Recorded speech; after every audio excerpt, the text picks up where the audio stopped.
Hello class tenth. तो हम लोग अब तक केमिस्ट्री में टाइप्स ऑफ रिएक्शन पढ़ रहे थे और इसमें हम लोग कॉम्बिनेशन रिएक्शन और डिकम्पोजिशन रिएक्शन पढ़ चुके थे। अब हम लोग पढ़ेंगे डिस्प्लेसमेंट रिएक्शन। डिस्प्लेसमेंट रिएक्शन होता क्या है?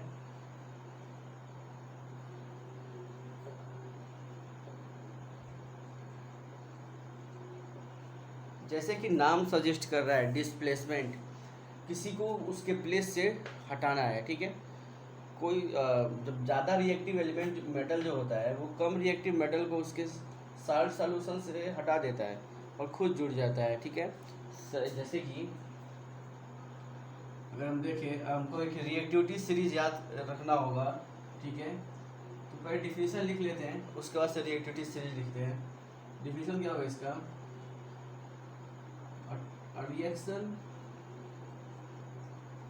in which more reactive metal displace less reactive metal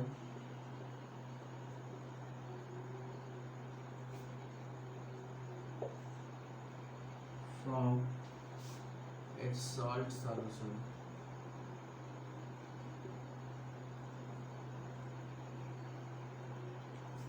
ठीक है, जैसे कि अगर हम रिएक्टिविटी सीरीज देखें,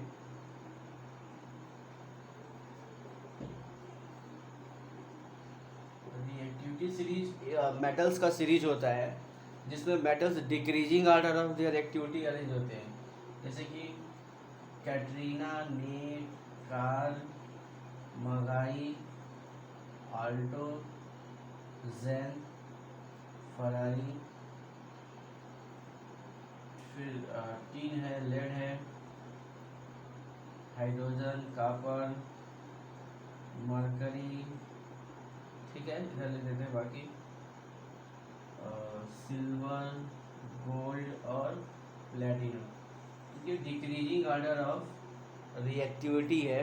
ठीक है, नीचे जगह नहीं था इसलिए उसको यहाँ लिखे हैं, इसके नीचे ही होगा, तुम लोग इसके नीचे लिखना है, मरकरी के नीचे।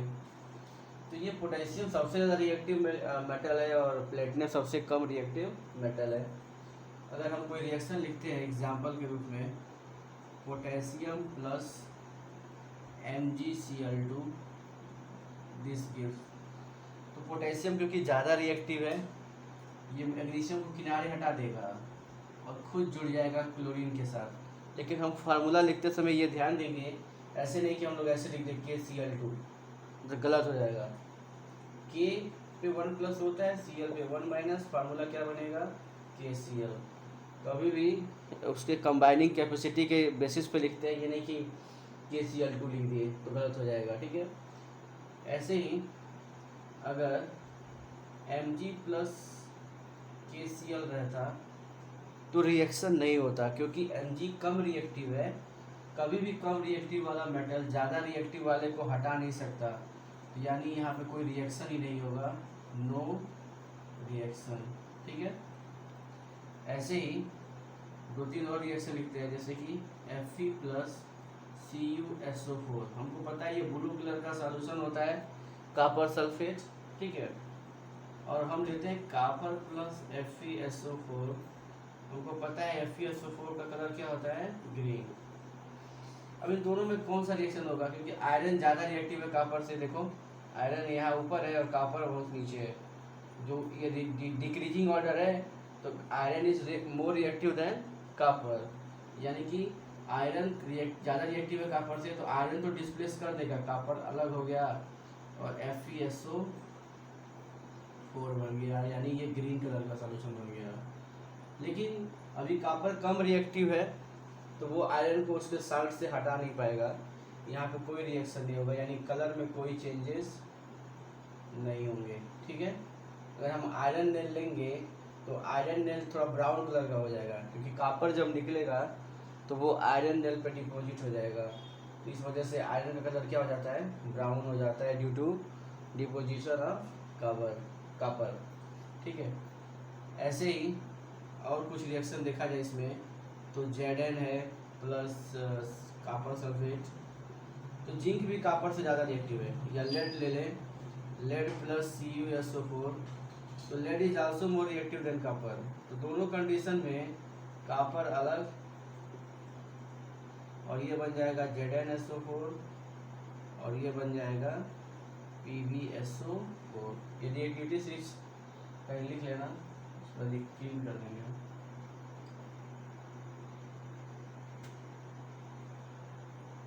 ये एग्जांपल हो गया, बैलेंस कर लेंगे।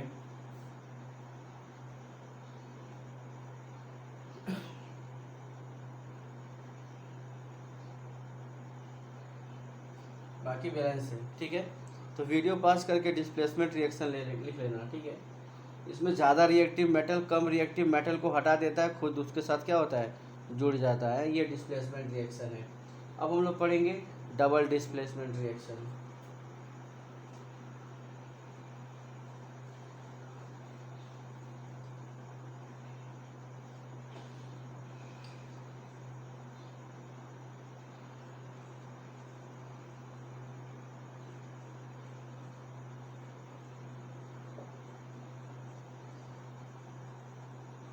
डबल डिस्प्लेसमेंट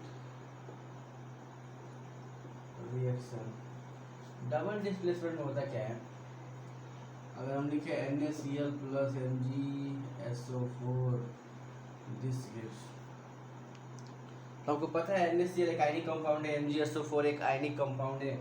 अगर NaCl टूटेगा तो Na पे प्लस Cl पे माइनस में टूटेगा, MgSO4 टूटेगा तो Mg पे 2 प्लस और SO4 पे 2 माइनस होता है। सल्फेट पे 2 माइनस, Mg पे 2 प्लस होता है। क्लोराइड पे 1 माइनस और Na पे 1 प्लस। इसमें क्या होता है, इसका प्लस इसके माइनस के साथ और इसका प्लस इसके माइनस के साथ रिएक्ट करता है, ठीक है। तो ये बना लेते हैं Na2SO4 प्लस MgCl2, यानी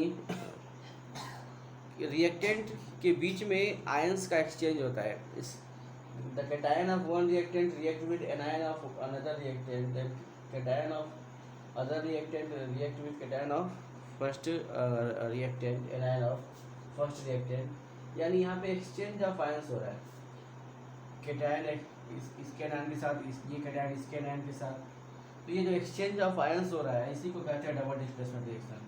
तो ऐसा कोई रिएक्शन जिसमें आयंस का एक्सचेंज हो एमंग द रिएक्टेंट्स क्या कहलाता है, डबल डिस्प्लेसमेंट रिएक्शन। इसको लिख लेते हैं definition.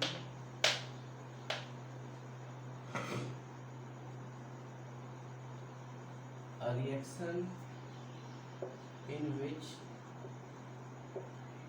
exchange of ions take place is called double displacement reaction.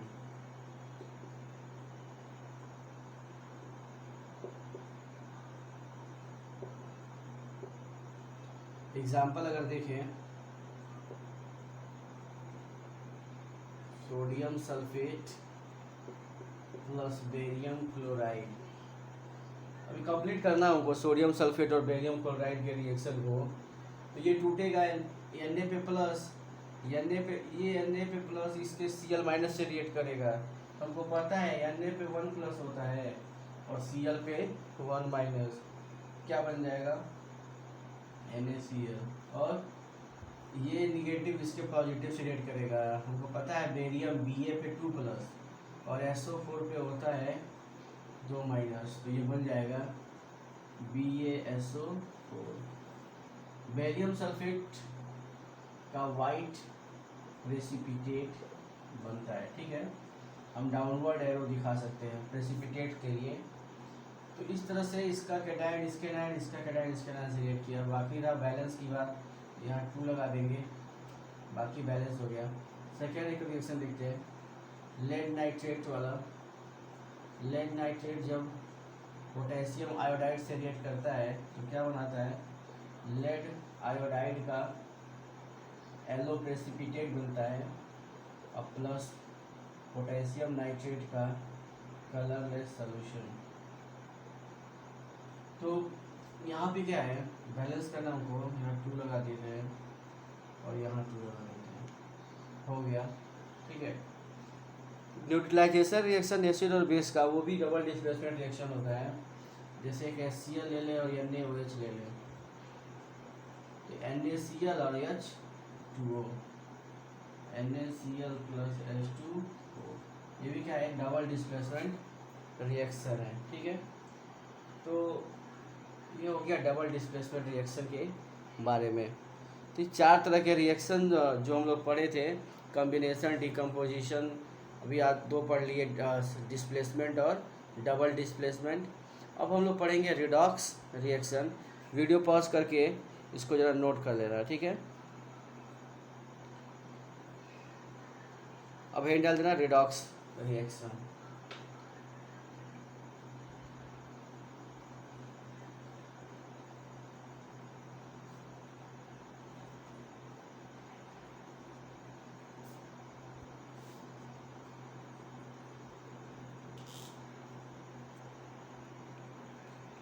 अब हम लोग पढ़ेंगे रिडॉक्स रिएक्शन।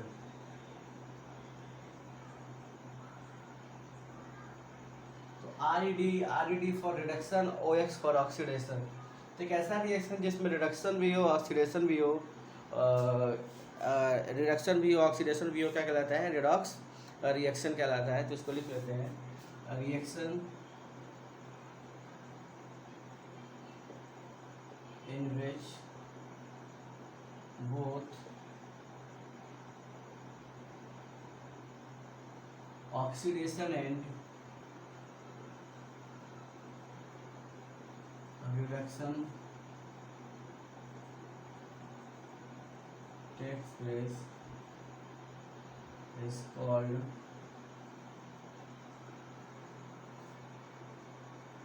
redox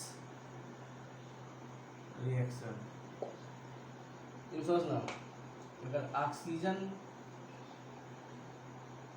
ऐड हो रहा है तो उसको हम बोलते हैं ऑक्सीडेशन, ठीक है। और ऐसे सबस्टेंस को जिसमें ऑक्सीजन ऐड हो रहा है उसको हम लोग कहते हैं रेड्यूसिंग एजेंट। जिसका ऑक्सीडेशन होता है उसको रेड्यूसिंग एजेंट कहते हैं। अगर ऑक्सीजन रिमूव हो रहा है, ठीक है, तो उसको रिडक्शन बोलते हैं। और इसका जस्ट उल्टा होता है ऑक्सीडाइजिंग एजेंट।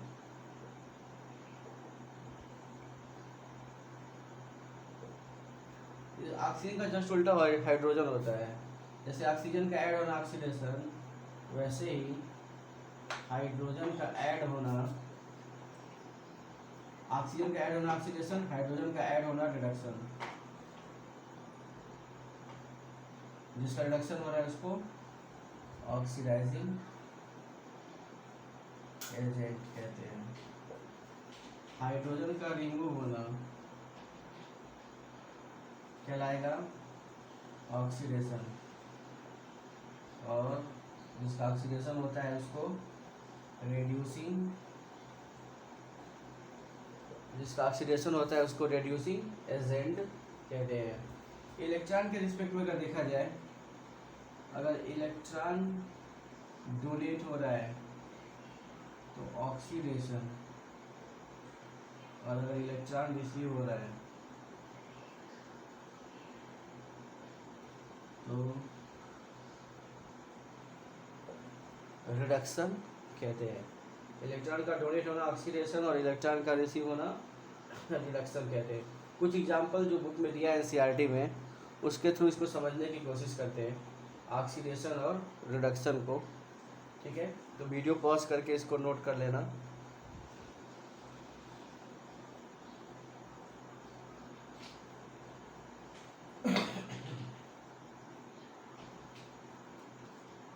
जैसे एग्जाम्पल को देखते हैं। पहला, कॉपर हमको पता है एक ब्राउन कलर का मेटल होता है। अगर हम इसको स्ट्रांगली हीट करें तो ये ऑक्सीजन से रिएक्ट कर लेता है और बना लेता है CuO। ये ब्लैक कलर का कंपाउंड है।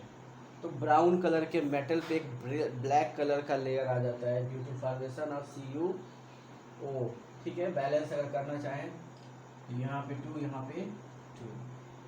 अभी ऑक्सीडेशन रिडक्शन को समझना है, हम किसका ऑक्सीडेशन हो रहा है तो हम रिएक्टेंट साइड को ही देखेंगे, किसका रिडक्शन हो रहा है तो रिएक्टेंट साइड को ही देखेंगे।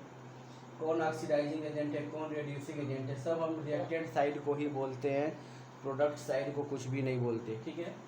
अभी देखना, इधर केवल Cu है, इधर जा रहा है तो CuO हो जा रहा है, यानी कि कॉपर केवल अकेले था, अब इसमें ऑक्सीजन भी आ गया, यानी कि ऑक्सीजन हो रहा है इसमें ऐड, कॉपर में ऑक्सीजन क्या हो गया ऐड, यानी कि कॉपर का क्या हो रहा है ऑक्सीडेशन। ऑक्सीजन वाला जो यहाँ पर है, अगर इलेक्ट्रोनेगेटिव एलिमेंट के साथ कोई इलेक्ट्रोपॉजिटिव मेटल जुड़ जाए उसका रिडक्शन होता है, ठीक है। यहाँ भी ऑक्सीजन का हो रहा है रिडक्शन, ठीक है। अब यहाँ पर हम लिखते हैं ऑक्सीडेशन किसका हो रहा है, जब पूछा जाएगा ऑक्सीडेशन किसका हो रहा है तो हम बताएंगे Cu का, कभी भी CuO नहीं लिखेंगे क्योंकि कुछ भी होता है ये रिएक्टेंट साइड वाला ही होता है, ठीक है। रिडक्शन किसका हो रहा है, रिडक्शन हो रहा है ऑक्सीजन का, जिसका ऑक्सीडेशन होता है वो रिड्यूसिंग एजेंट, यानी कि रिड्यूसिंग एजेंट इसमें क्या है तो कॉपर, और अगर जिसका रिडक्शन होता है वो ऑक्सीडाइजिंग एजेंट, यानी ऑक्सीजन क्या है ऑक्सीडाइजिंग एजेंट, ठीक है। ये हो गया पहला एग्जांपल। सेकेंड एग्जांपल देखते हैं, अगर ये जो CuO है जो ब्लैक कलर हो चुका है, अगर इसमें हाइड्रोजन गैस पास करें, ठीक है, तो फिर से हमको ये मिल जाता है Cu प्लस H2, उनको ब्राउन कलर का मेटल फिर से मिल जाता है, ठीक है। तो इसमें अगर देखा जाए ऑक्सीडेशन रिडक्शन तो CuO और Cu, यहाँ पहले ऑक्सीजन है, अब यहाँ पे ऑक्सीजन नहीं है, यानी कि ऑक्सीजन जो है वो रिमूव हुआ है, यहाँ पहले ऑक्सीजन था ऑक्सीजन निकल गया, तो ऑक्सीजन का रिमूव होना रिडक्शन। अगर देखिए हाइड्रोजन है, हाइड्रोजन में ऑक्सीजन क्या हो गया ऐड हो गया, तो हाइड्रोजन में ऑक्सीजन का ऐड होना, तो ऑक्सीजन का ऐड होना क्या कहलाएगा, ऑक्सीजन का ऐड होना ऑक्सीडेशन, ठीक है। ऑक्सीजन का ऐड होना ऑक्सीडेशन, साफ सुन लेते हैं, तो इसमें ऑक्सीजन का ऐड होना ऑक्सीडेशन, ठीक है। तो यहाँ पे अगर हम लिखना चाहें ऑक्सीडेशन किसका हुआ तो हाइड्रोजन का, रिडक्शन किसका हुआ तो CuO का, जिसका ऑक्सीडेशन हो रिड्यूसिंग एजेंट, जिसका रिडक्शन हो ऑक्सीडाइजिंग एजेंट कहलाएगा, ठीक है। एक रिएक्शन और प्रैक्टिस किया जाए,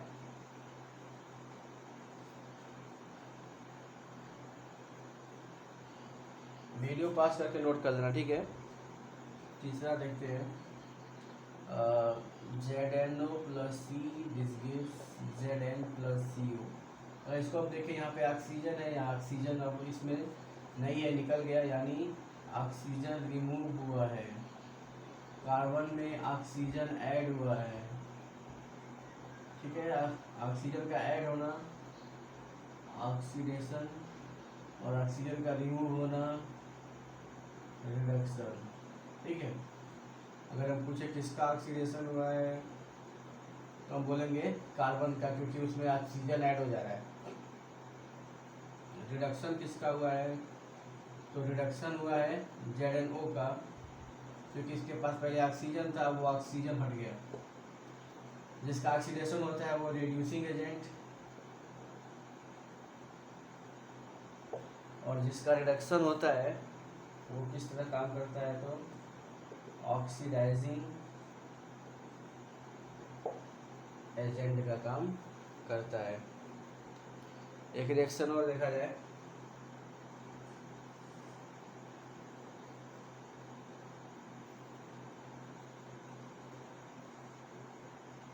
MnO2 plus 4HCl, this gives MnCl2 plus H2O plus Cl2। अब यहाँ पे देखा जाए MnO2 मैंगनीज के साथ ऑक्सीजन है, अभी मैंगनीज के साथ ऑक्सीजन नहीं है, क्लोरीन आ गया, ऑक्सीजन रिमूव हुआ है, रिमूव होना रिडक्शन, ठीक है। HCl है, हम इसको ऐसे नीचे लिख देते हैं, HCl है, यहाँ पे पहले हाइड्रोजन है, अब यहाँ पे हाइड्रोजन हट गया, यानी हाइड्रोजन का रिमूव होना, ऑक्सीजन का रिमूव होना रिडक्शन, तो इसके ठीक उल्टा हाइड्रोजन होता है, तो हाइड्रोजन का रिमूव होना क्या कहलाएगा, ऑक्सीडेशन। फिर वही काम हमारा किसका ऑक्सीडेशन हुआ, किसका ऑक्सीडेशन हुआ, HCl का, किसका रिडक्शन हुआ, ऑक्सीजन रिमूव हुआ इससे, इसका रिडक्शन होगा MnO2 का, जिसका ऑक्सीडेशन हुआ रिड्यूसिंग एजेंट, और जिसका रिडक्शन हुआ वो ऑक्सीडाइजिंग एजेंट हो गया, ठीक है। ऐसे एक दो एग्जांपल और है, बहुत सारे एग्जांपल है, उसको प्रैक्टिस कर लेना, तो इसको कर लेना, इसको सॉल्व करना, अगर कुछ प्रॉब्लम होता है फिर भी तो पूछना। अब लास्ट कोरोजन है और रेंसिडिटी, दो टॉपिक और है, तो कोरोजन के बारे में डिटेल में पढ़ेंगे हम लोग चैप्टर 3 में।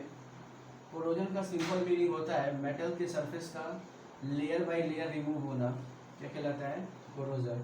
कोई भी मेटल है वो मॉइस्ट एयर से रिएक्ट करता है और उसके बाहर एक लेयर ऑक्साइड लेयर या कोई भी एक लेयर बन जाता है, ठीक है, जो एयर से रिएक्ट करता है तो एक लेयर बना लेता है।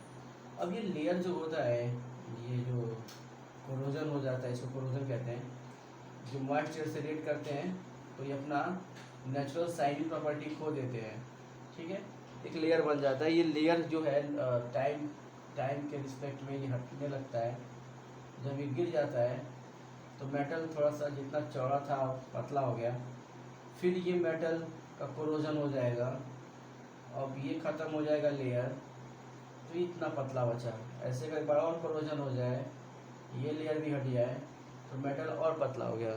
तो ग्रेजुअली जो है मेटल्स का लेयर बाय लेयर डिस्ट्रक्शन होना क्या कहलाता है, कोरोजन। एंड कोरोजन टॉपिक्स को चैप्टर 3 में पढ़ा जाएगा, तभी कोरोजन हेडिंग डाल दो, कोरोजन, क्या इसका डिफिनीशन लिख लेते हैं, the gradual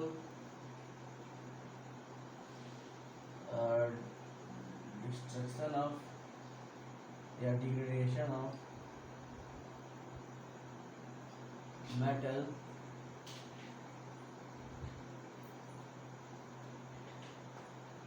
due to reaction of moist air is called corrosion। अब ये रेंसिडिटी,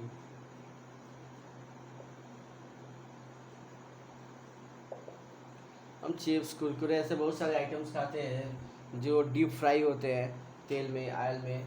आयल क्या होता है, फैट होता है, ये फैट जब ऑक्सीजन से रिएक्ट करता है तो ऑक्सीडाइज हो जाता है, ठीक है, when fat react with oxygen it get oxidise, और जो ऑक्सीडाइज फैट होता है उसका स्मेल बहुत ही ख़राब होता है, टेस्ट ख़राब होता है, वो हमारे कंजप्शन के लिए जो है अनफिट होता है।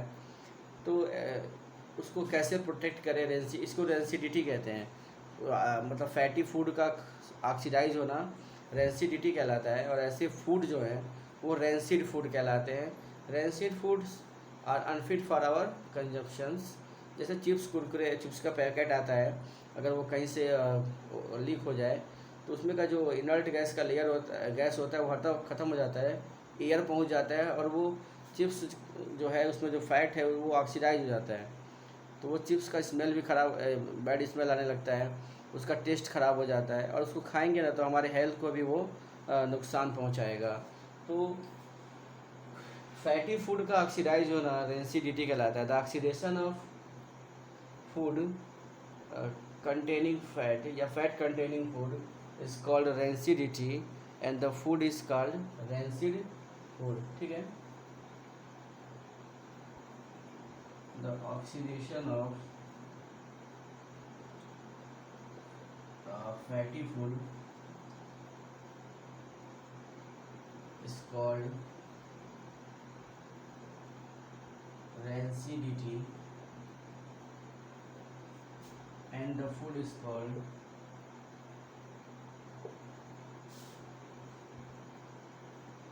rancid food।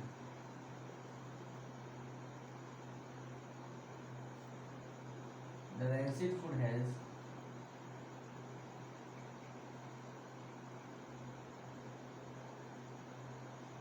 bad smell and taste,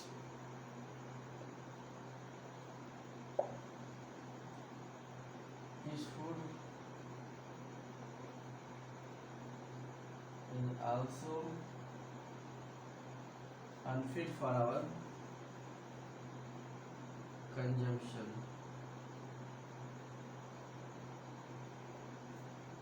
अब हम रेंसिडिटी को प्रिवेंट करने के लिए क्या क्या करते हैं? We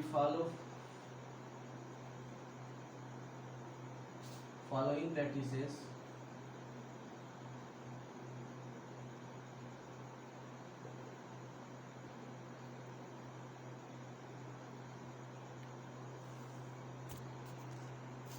To prevent rancidity,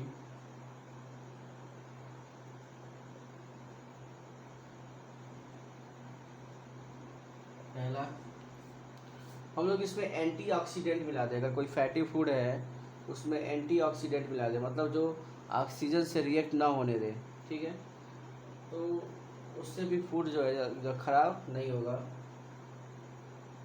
we can add antioxidants such as BHA, full form butylated hydroxy anisole, and BHT, butylated hydroxy toluene। ठीक है, in food to prevent rancidity।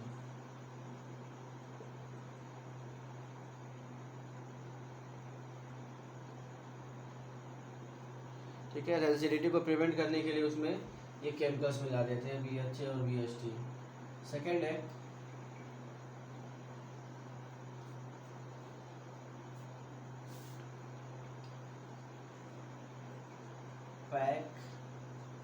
Packing of food such as chips etc. in with inert gases such as nitrogen or argon। prevent rancidity,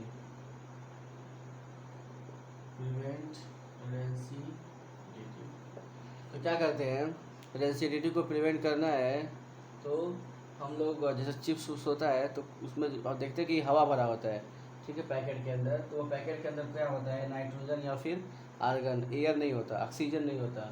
अगर oxygen होता तो food ख़राब हो जाता, ठीक है, वो फैट से रिएक्ट कर लेता, उसको ऑक्सीडाइज कर देता, और फूड का जो टेस्ट है, स्मेल है, और जो और उसका जो क्या कहते हैं मतलब हेल्थ वाइज बेनिफिट है, सब खत्म हो जाएगा।